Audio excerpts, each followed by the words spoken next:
हनुमान जी यानी चमत्कार का दूसरा नाम। पौराणिक काल से बजरंगबली का नाम चमत्कारों से जुड़ा हुआ है। चाहे फिर सीने में बैठे श्री राम जानकी के दर्शन करवाना हो या फिर लक्ष्मण जी को जीवित करने के लिए संजीवनी बूटी लेकर आना हो, ना सिर्फ पौराणिक काल बल्कि कलयुग भी हनुमान जी के चमत्कारों से सजा हुआ है। हमारे देश में जगह जगह पर हनुमान जी के प्राचीन चमत्कारिक मंदिर है। इन्हीं में से एक है संगम किनारे लेटे हनुमान जी का मंदिर।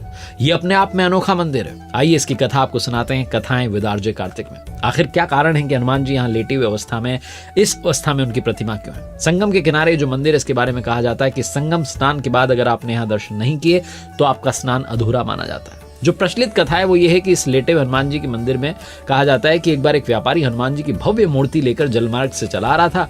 हनुमान जी का परम भक्त था, जो अपनी नाव लिए प्रयाग के समीप पहुंचा तो उसकी नाव धीरे धीरे भारी होने लगी और संगम के पास आकर यमुना जी के जल में डूब गई। बाद में कुछ समय बाद यमुना जी के जल की धारा ने कुछ राह बदली तो मूर्ति दिखाई पड़ी। उस समय मुस्लिम शासक अकबर का शासन चल रहा था।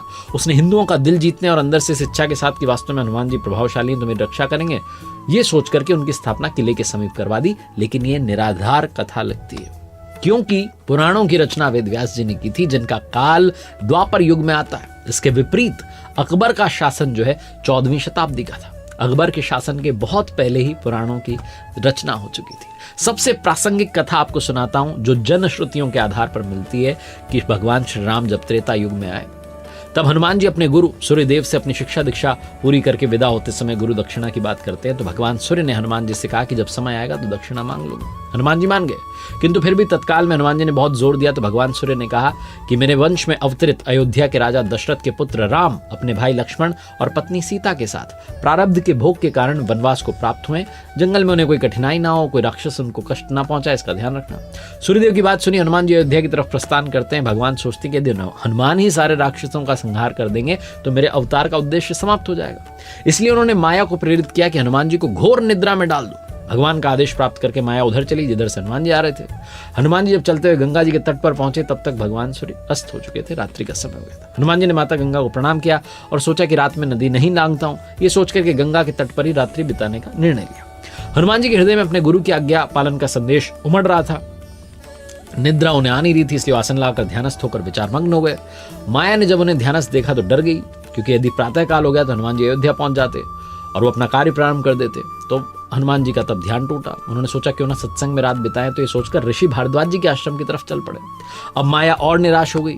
हनुमान जी भारद्वाज ऋषि के आश्रम में पहुंचे। वहां वेद पुराण का व्याख्यान चल रहा था। हनुमान जी वहीं बैठ करके कथा सुनने लगे। कथा में भारद्वाज ऋषि ने बताया कि कल यहाँ पर जगत के स्वामी अयोध्या नरेश दशरथ के पुत्र के रूप में अवतरित भगवान राम गंगा को पार कर पहुंचने वाले हैं। हनुमान जी प्रसन्न हो गए।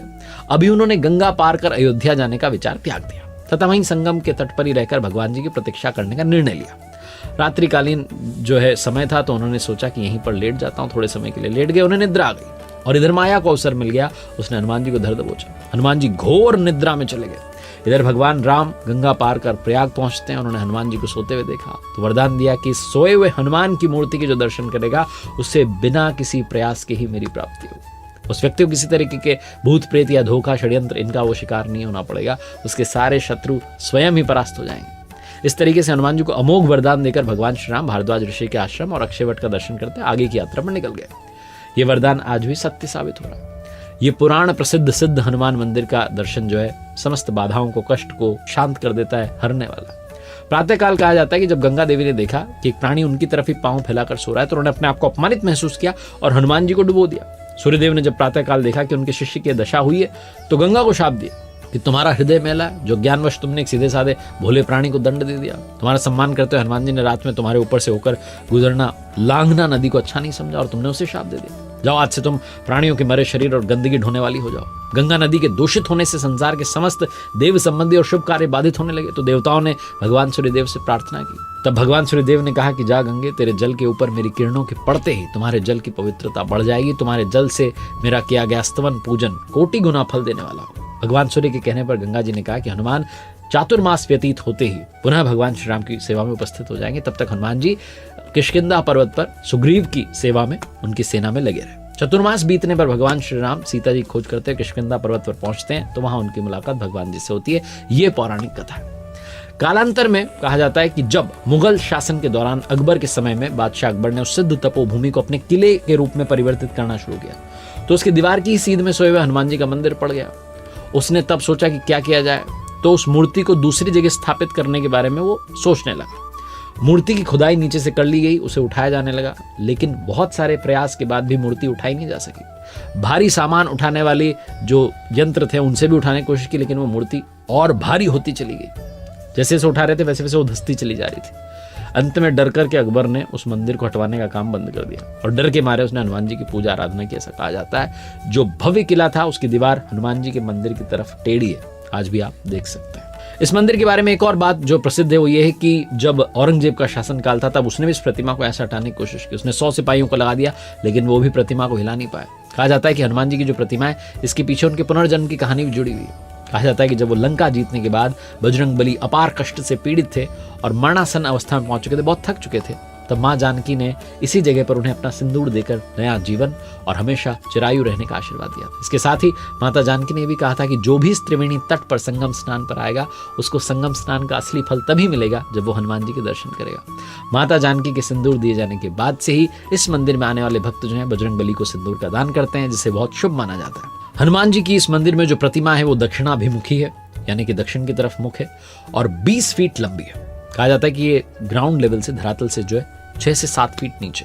संगम नगरी में इन्हें बड़े हनुमान जी, किले वाले हनुमान जी, लेटे हनुमान जी और बांध वाले हनुमान जी के नाम से जाना जाता है। ये कहा जाता है कि इनके दाएं हाथ में राम लक्ष्मण जी हैं, बाएं हाथ में गदा शोभित है। बजरंग बली यहाँ आने वाले सारे भक्तों की मनोकामनाएं पूर्ण करते हैं। एक और बात जो इस मंदिर के बारे में कही जाती है, कहा जाता है कि 600 से 700 साल पुराना मंदिर है। कन्नौज के राजा की जब कोई संतान नहीं थी तो गुरुजी ने उपाय बताया कि हनुमान जी की ऐसी प्रतिमा का निर्माण करवाओ जो राम लक्ष्मण को नागपाश से छुड़ाने के लिए पाताल में गए थे। हनुमान जी के जो विग्रह विंध्याचल पर्वत से बनवाकर लाया जाना चाहिए, तो कन्नौज के राजा ने ऐसा किया था कि वो प्रतिमा जो थी उसको नाव में लेकर के आए विंध्याचल से हनुमान जी की प्रतिमा को, लेकिन अचानक से नाव टूट गई, प्रतिमा जलमग्न हो गई। राजा को देखकर बहुत दुख हुआ, अपने राज्य में वापस आ गए और इस घटना के कई सालों बाद जब गंगा जी का जल स्तर घटा तो वहां धूनी जमाने का प्रयास कर रहे राम भक्त बाबा बालगिरी महाराज को प्रतिमा मिली। फिर उसके बाद वहां पर राजा द्वारा मंदिर का निर्माण करवाया गया। तो ये कथा भी मंदिर के बारे में प्रसिद्ध है। जो कथाएं हैं वो मैंने आपको इस एपिसोड में बताने का प्रयास किया।